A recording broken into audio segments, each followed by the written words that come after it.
All right, guys. Well, didn't expect that. So you guys fire away.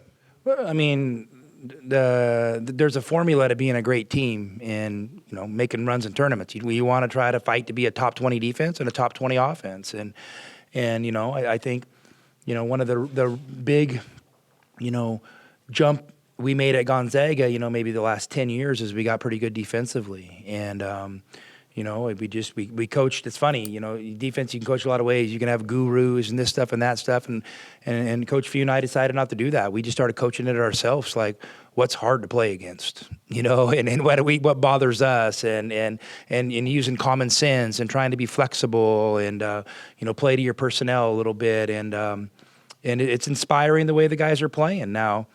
Listen, it's been 3 home games. It's early in the year. I mean, I don't think we need to anoint these guys the 90s Detroit Pistons, but they're on their way to being a great defensive team, and there's nothing wrong with that being your calling card.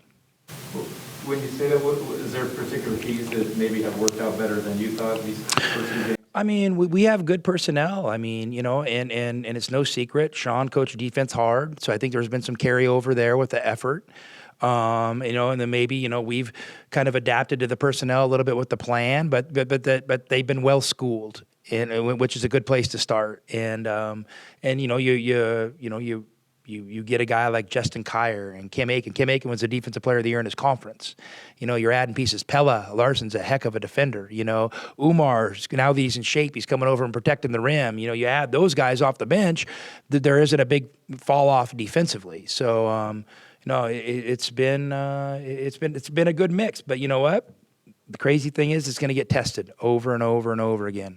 Along those lines, you also have a guy who can kick things, 7-footer. Well, for sure. I mean, rim protection's huge, and it's not block shots.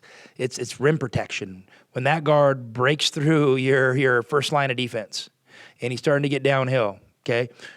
You make him shoot over 7-foot guy, but even our other guys are contesting shots, and I mean all those guys are 6'7", 6'8", 6'10", Zoo, 6'6", Pella, I mean Kerr's the only small guy we got, and he's scrappy, so we got a good defensive makeup. With those inside guys, have you found you're telling your guys to extend and maybe even be a little more aggressive? I mean, you that's how you package defense. When you have rim protection, then now you can get a little more aggressive, taking away threes. And we have certain ways we like to take away threes, and we practice it, and we understand if we get beat, then here's the next thing coming. And we practice it every single day.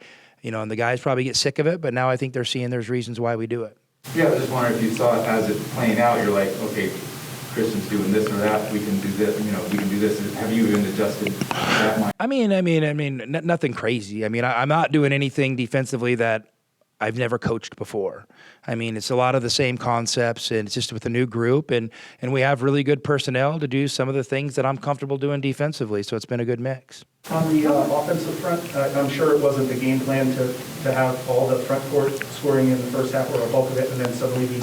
No, that was the game plan. The game plan of, I mean, it's a simple formula. What's the best way to get skilled bigs off the floor? Foul them out. Go at them. Make them play defense. And yeah, we set a goal for paint points, and I don't know if we hit it. And I'm not going to share you what the goal is, but we take that stuff serious. We want to play a physical brand of basketball, inside out, and I make no bones about it. And the three-point shooting in the second half, as much as you liked the two, did you feel those were good? I love threes that are good looks. Some of the threes we took in the first half, I talked to the guys. That's why I called a timeout. Ben shot one where we didn't put any pressure on the defense. Zoo shot one where he just sprinted out and shot one, when we went stagnant in the first half. And you don't have to shoot those shots. You're settling.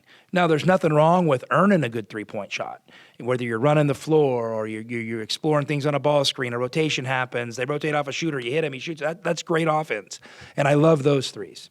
And the guys are getting comfortable with what I like and what I don't like. And listen, but I'm also going to live with some shots too, because they're good guys. They're trying hard. They're trying to make them, and I don't want them to play tight.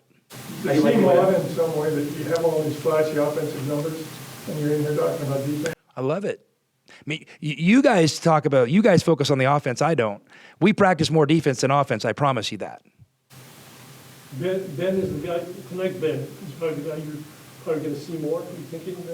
I mean, I hope so. You know, I met with Ben, and Ben's a really good player. And like, you know, listen, he's a developing player, and he's learning. He's right where he should be.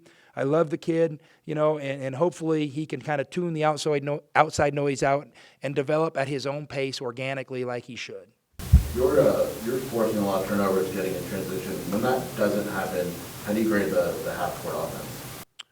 I mean, you know, I'll have to go back and watch it, but you know, that's an interesting question. But here's what's hard. You know, when you guys might looking at it, you might be looking at it like you're isolating a variable. When I'm looking at it, I see a calculus equation. I see this affect that, affect that, affect that, affect that. You know, so for me, it's hard to say. I mean, there were some possessions I thought we settled in the half court, but there was also some beautiful ones where we had multiple movement, got to the third ball screen, something good happened. So for me, it's hard to say how do we run a half court offense? Because I look at the whole thing, like how's our pace impacting things? Are we putting foul pressure? Are we getting Azulis early post ups? Are we getting to multiple ball screens when we do have to run a half court set? I mean, I think the biggest thing is our guys got to trust getting to the next ball screen, and our guys are so unselfish passing right now. I think I think they could have drove and got a bunch of layups today on some of those ball screens. They kept trying to hit Christian for the lob. So just little things we got to learn. I mean, and they're not easy because you're playing every game. You're playing a different style of defense. What's the plan now that you guys are going to be playing outside of McKale Center? Play good basketball. I mean, that's all possession by possession.